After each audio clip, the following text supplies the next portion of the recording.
So picture a football coach back in the 1950s. You know the type, right? Heavy leather boots, a whistle around the neck. And honestly, their main goal was just making sure the players didn't collapse from exhaustion before the 90 minutes were up. Training literally just meant running endless laps, maybe doing some basic shooting and passing drills. It was a purely physical thing. But man, fast forward to today, it's a completely different universe. A modern coach operates in a setup that looks more like a NASA control room. We're talking a massive shift from basic fitness to deep data analytics, tactical periodization, and even complex existential psychology. It's absolutely wild. Welcome to This Explainer. Today, we are going to completely shatter this illusion that football is just 22 players running around kicking a ball, because it is so much more than that. We're going to explore the hidden, multi-layered complexities of the sport. We'll look at the macro level of historical shifts, zoom right into the micro level of pitch geometry and tactics, and then dive deep into the fascinating minds of the elite athletes themselves. Okay, let's dive into this. Here's how we're going to break it down today. First, the evolution of the beautiful game. Second, mastering the tactical progression. Third, the psychology of elite players. And finally, the future of football coaching. Starting with part 1, the evolution of the beautiful game, focusing on those massive historical shifts. You know, to truly appreciate the modern spectacle of top-tier football, we really have to look at how this sport transformed from a simple test of endurance into this insanely complex strategic battle. Back in the late 1800s and early 1900s, tactics were, well, they were remarkably simple.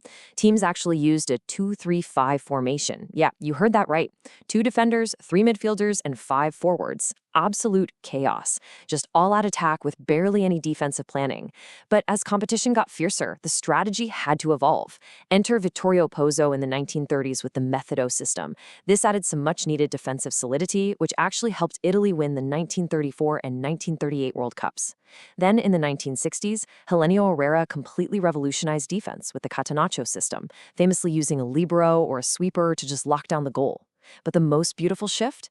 That absolutely has to be the 1970s, with Rinus Michels' total football. Led by icons like Johan Cruyff at Ajax, this system demanded incredible fluidity. Players were seamlessly swapping positions all over the pitch, demanding a level of technical skill and tactical IQ that literally no one had ever seen before. Let's move to our second section and see how all this builds. We're zooming in on pitch geometry to master the tactical progression. Getting right down to the pitch level, we can start decoding the really deep, almost academic tactics of the modern game. Moving the ball up the field, what coaches formally call progression, isn't just blindly booting the ball forward and crossing your fingers that a striker gets there first. Progression is a meticulously planned tactical movement. Today, it's driven by an advanced training model called tactical periodization. Basically, this is a philosophy where physical, technical, and mental factors are never, ever trained in isolation. They are trained simultaneously within specific tactical exercises. The overarching game model is everything here.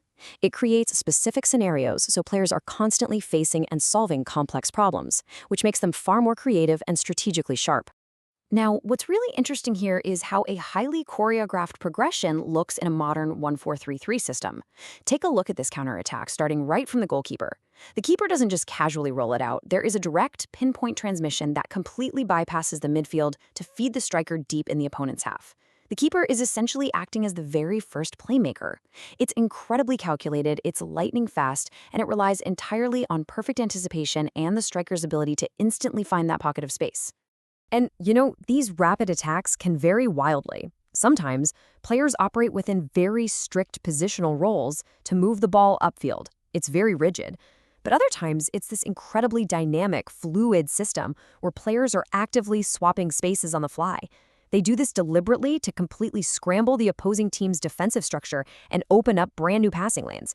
Seriously, the next time you watch a game, keep an eye out for this. You'll start to easily recognize if a team is holding a strict geometric shape or if they're dynamically rotating around each other. But pulling off these rapid attacks, it requires just incredible granular precision. It's not just about running fast. It's a highly sophisticated geometric discipline. To actually make it work, you need an insanely accurate first pass into depth, an immediate, high-speed cognitive response to what's happening around you, and just perfect timing across the whole squad.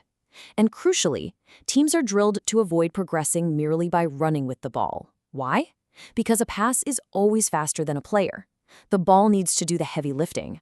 The athletes really have to rely on immense creativity and motor intelligence to slice through the defense. Moving on to Section 3, the psychology of elite players.